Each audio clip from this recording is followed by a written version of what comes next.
bad cycling habits to avoid. In today's video, I'll be sharing some bad cycling habits that I see happen quite often among beginner cyclists and what are some of the solutions to overcome them. So the first bad habit is actually bouncing in a saddle. Now this one is most often seen in places where cyclists are required to pedal at a high cadence. So some scenarios where you see this happen quite often is actually number 1, spin classes, or number 2, indoor cycling classes, and also number 3, when you're riding fast on a flat road. Now the reason why this may occur can be because of a few things. Number 1, it could be because your bike is not set up correctly, so you might have a saddle height that may be too low or too high. And number 2, it could also be because of your pedaling technique. So I do have a video on my channel explaining a little bit more about saddle height, so if you want to know a little bit more about that, you can watch that video later. So for today's video, we'll be discussing about cadence drills. There are 2 cadence drills that I like to do in order to improve my pedaling technique. So the first one is actually ramp up cadence drills. So the way to go about this is to actually begin with a cadence that you are comfortable with and you are not bouncing in. So this is usually somewhere between 70 to 80 RPM. And every 30 seconds, you want to ramp up your cadence by 10 RPM all the way until your max cadence. So after you have reached your max cadence, slow down, recover, and then repeat it for another maybe 5 to 10 times in a session. And the second cadence drill is a little bit different compared to the first one. So this one is 1-minute cadence drills, and the way to go about it is to actually hold your highest average cadence for 1 minute while staying seated in the saddle. Again, once you completed that 1 minute, slow down, recover, and then maybe repeat it 5 to 10 times in a single session. So in both of these cadence drills, you'll probably notice that the faster you pedal, the harder it is for you to not bounce in the saddle. So what you want to focus here on is actually the upstroke. So you want to get a sensation where the faster you pedal, you feel like the more you are pulling up on your upstroke.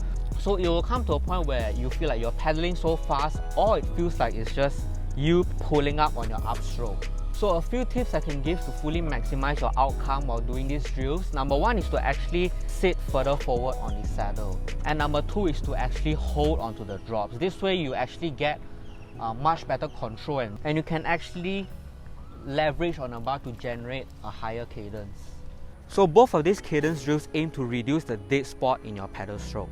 So number 1, your stability is improved, and number 2, it will be a lot more comfortable on a bike because you're bouncing less in the saddle, which will actually reduce the chances of you getting saddle sores. So the second bad habit here is actually somewhat similar to the previous one.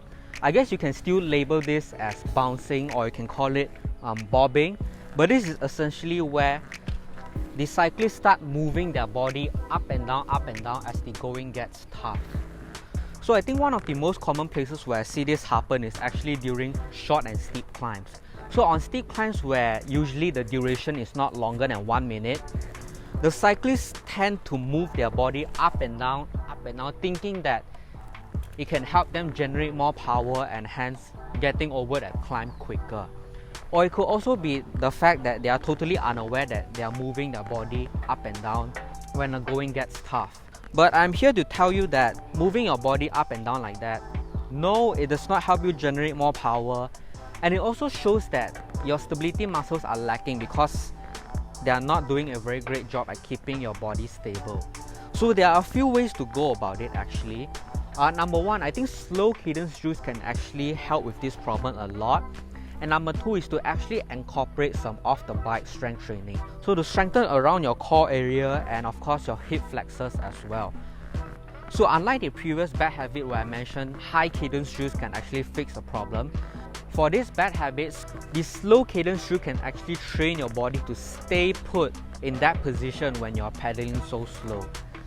So for the slow cadence drill, try to maintain a cadence range of 50 to 60 RPM. And I know, yes, this is very slow, and that's why you want to keep it short, maybe 5 minutes at max. So throughout the entire 5 minutes while doing this drill, you want to keep your body as stable as possible, even though I know it's going to feel very hard to do so because you're pedaling so slow.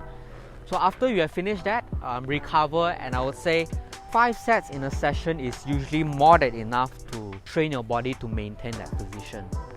Now if you have free time or extra time, I will also suggest that you do some off the bike strength training. So things like strengthening the core, working your hip flexors, all this would result in your stability muscles working better, and hence the next time you go on a steep climb or when the going really gets tough, hopefully your body will move less up and down. And of course, having a solid position looks a lot more better as well. So those are the two most common bad cycling habits that I see happen quite often among beginner cyclists. So let me know down in the comment section below on what are some of the other bad cycling habits that you see happen among beginner cyclists.